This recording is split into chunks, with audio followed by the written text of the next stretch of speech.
شروع اللہ کا نام لے کر جو بڑا مہربان نہایت رحم والا ہے۔ اے پیغمبر صلی اللہ علیہ وآلہ وسلم، لوگوں سے کہہ دو کہ میرے پاس وحی آئی ہے کہ جنوں کی ایک جماعت نے اس کتاب کو سنا تو کہنے لگے کہ ہم نے ایک عجیب قرآن سنا جو بھلائی کا رستہ بتاتا ہے، سو ہم اس پر ایمان لے آئے، اور ہم اپنے پروردگار کے ساتھ کسی کو شریک نہیں بنائیں گے، اور یہ کہ ہمارے پروردگار کی شان بہت بلند ہے، وہ نہ بیوی رکھتا ہے نہ اولاد، اور یہ کہ ہم میں سے کوئی بے وقوف اللہ کے بارے میں جھوٹ گھڑتا ہے، اور ہمارا یہ خیال تھا کہ انسان اور جن اللہ کی نسبت جھوٹ نہیں بولیں گے، اور یہ کہ بعض بنی آدم بعض جنات کی پناہ لیا کرتے تھے تو اس سے ان کی سرکشی اور بڑھ گئی تھی، اور یہ کہ ان کا بھی یہی اعتقاد تھا جس طرح تمہارا تھا کہ اللہ کسی کو نہیں زندہ کرے گا، اور یہ کہ ہم نے آسمان کو ٹٹولا تو اس کو مضبوط چوکیداروں اور انگاروں سے بھرا ہوا پایا،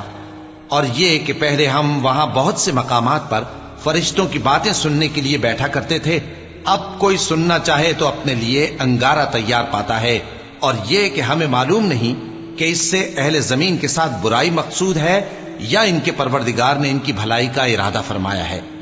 اور یہ کہ ہم میں بعض نیک ہیں اور بعض دوسری طرح کے، ہمارے کئی طرح کے مذہب ہیں، اور یہ کہ ہم نے سمجھ لیا ہے کہ ہم زمین میں خواہ کہیں ہوں اللہ کو ہرا نہیں سکتے اور نہ بھاگ کر اس کو تھکا سکتے ہیں، اور جب ہم نے ہدایت کی کتاب سنی اس پر ایمان لے آئے، سو جو شخص اپنے پروردگار پر ایمان لاتا ہے تو اس کو نہ نقصان کا خوف ہے نہ کسی طرح کے ظلم کا، اور یہ کہ ہم میں بعض فرما بردار ہیں اور بعض نافرمان ہیں،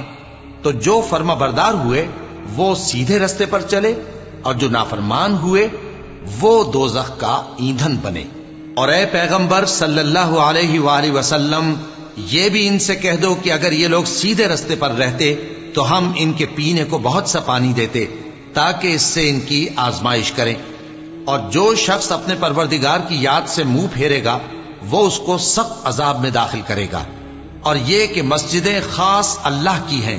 تو اللہ کے ساتھ کسی اور کی عبادت نہ کرو، اور جب اللہ کے بندے یعنی یہ پیغمبر صلی اللہ علیہ وآلہ وسلم اس کی عبادت کو کھڑے ہوئے تو کافر ان کے گرد ہجوم کر لینے کو تھے۔ اے نبی صلی اللہ علیہ وآلہ وسلم، کہہ دو کہ میں تو اپنے پروردگار ہی کی عبادت کرتا ہوں اور کسی کو اس کا شریک نہیں بناتا،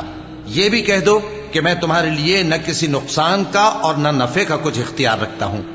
یہ بھی کہہ دو کہ اللہ کے عذاب سے مجھے کوئی پناہ نہیں دے سکتا اور میں اس کے سوا کوئی جائے پناہ نہیں پاؤں گا، ہاں اللہ کی طرف سے احکام کا اور اس کے پیغاموں کا پہنچا دینا ہی میرے ذمہ ہے، اور جو شخص اللہ اور اس کے پیغمبر کی نافرمانی کرے گا تو ایسوں کے لیے جہنم کی آگ ہے، وہ ہمیشہ ہمیشہ اس میں رہیں گے، یہاں تک کہ جب یہ لوگ وہ دن دیکھ لیں گے جس کا ان سے وعدہ کیا جاتا ہے، تب ان کو معلوم ہو جائے گا کہ مددگار کس کے کمزور ہیں اور شمار کن کا تھوڑا ہے۔ کہہ دو کہ جس دن کا تم سے وعدہ کیا جاتا ہے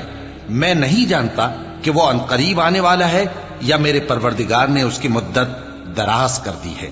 وہی غیب کا جاننے والا ہے، سو کسی پر اپنے غیب کو ظاہر نہیں کرتا، ہاں جس پیغمبر کو پسند فرمائے اور اس کو غیب کی باتیں بتا دے تو اس کے آگے اور پیچھے نگہبان مقرر کر دیتا ہے تاکہ معلوم فرمائے کہ انہوں نے اپنے پروردگار کے پیغام پہنچا دیے ہیں،